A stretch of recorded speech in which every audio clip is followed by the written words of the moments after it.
Historic price-fixing penalty for fixing the price of bread was announced in Canada yesterday. Canada Bread pleaded guilty to participating in a criminal scheme to fix bread prices in 2007 and again in 2011. The company will pay a $50 million fine.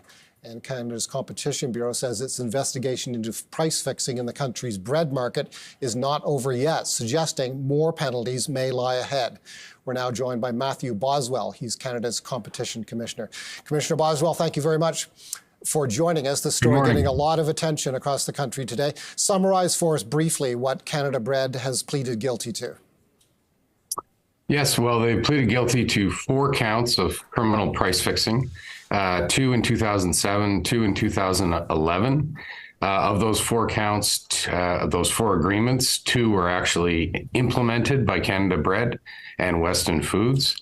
And the maximum fine they could have received was $70 million, and they received a fine of $50 million, which is the highest fine in Canadian history for price fixing. How much of Canada's bread market do you believe was affected? This was a major, if not the largest bread producer in the country, surely one of them, and its partner in this scheme, according to the statement released yesterday, was Weston Foods, another very dominant maker of bread in the country. And we recognize the Weston name, of course, because George Weston Limited, a related company, is the parent of Loblaw, one of the largest grocery chains in the country. So how much of the country's bread market do you believe was affected?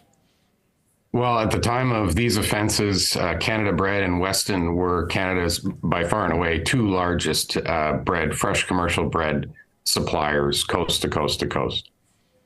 And Weston was given immunity, correct, because of earlier participation in this? Weston Food and Loblaw's company announced their participation many years ago in a scheme, and as a result received immunity from prosecution, correct?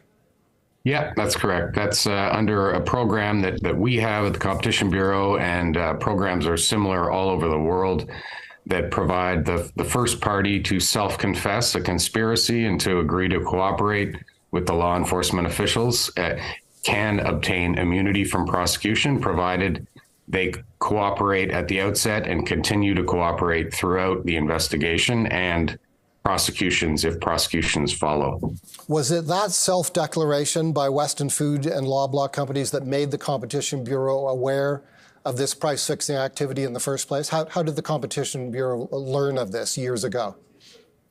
Well, a combination, Paul. We had a complaint from the Canadian Federation of Independent Grocers, but also ultimately Weston's and Loblaw's coming in and seeking immunity and self-confessing drove us forward in the investigation, where then we, over the next 3 years, 2017, 18, 19, we obtained and executed multiple search warrants on multiple different companies across the country. And the investigation is ongoing. Some of the biggest names in the Canadian grocery sector are involved. Metro are the subject of investigation. Metro, Sobeys, Walmart Canada, Giant Tiger Stores, and Maple Leaf. And Maple Leaf is significant because it was the owner of Canada Bread in 2007 and 2011. Canada Bread is now owned by a Mexican company, but Maple Leaf was the owner back then. That's correct. So our investigation is ongoing.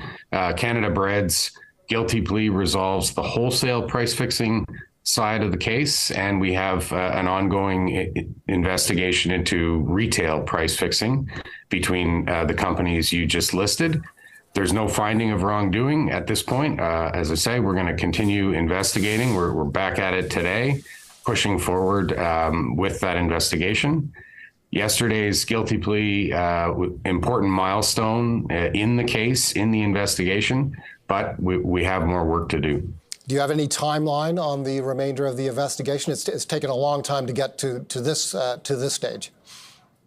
Absolutely. It's taken a long time, and these complex cases involving multiple corporations and allegations of conspiracy between multiple parties over many years are expected to take a long time. We're pleased with yesterday's milestone, but I can't give you any specific dates on what will or could happen next. What seems to be